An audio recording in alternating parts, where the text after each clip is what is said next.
नमस्ते दर्शकबिन स्वागत छ यहाँलाई सुदूर अनलाइन टिभी नेपालमा। आज भने एमसीसी बारे पछिल्लो फलोअप रिपोर्ट लिएर उपस्थित भइसकेको छु। दर्शकबिन भिडियो अन्तिमसम्म हेरेर सक्दो सेयर गरिदिनु होला। दर्शकबिन लागौं आजको विषयवस्तुतर्फ। र यदि नयाँ हुनुहुन्छ भने यस्तै लेटेस्ट फलोअप रिपोर्ट हेर्नको लागि हाम्रो च्यानललाई सब्स्क्राइब गरेर नजिकैमा आउने बेल आइकनलाई दबाउनु होला। संसदले अमेरिका सहयोग सम्बन्धी मिलेनियम च्यालेन्ज कर्पोरेसन एमसीसी सम्झौता पारित गर्छ कि गर्दैन, अबको 10 दिनमा टुङ्गो लाग्नेछ।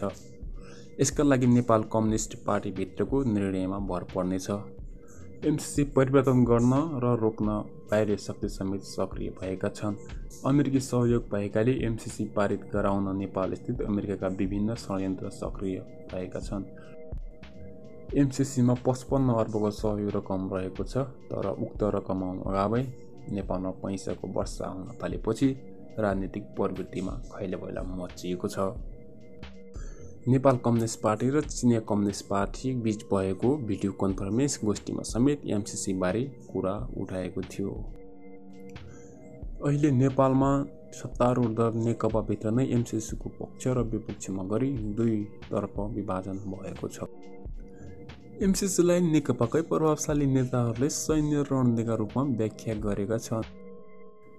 एमसीसीको विरुद्धमा पक्ष र विपक्षमा गरी दुईतर्फीय समूह सक्रिय भएर मोटो रकम खर्च गर्न थालेका छन्।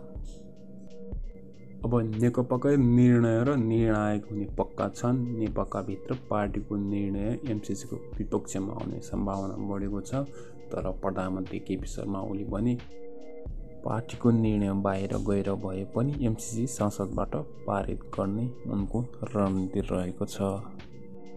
तर यता प्रचण्डले नेपालमा कुनै पनि सैन्य रणनीतिलाई लागू गर्न नदिने बताएका छन्।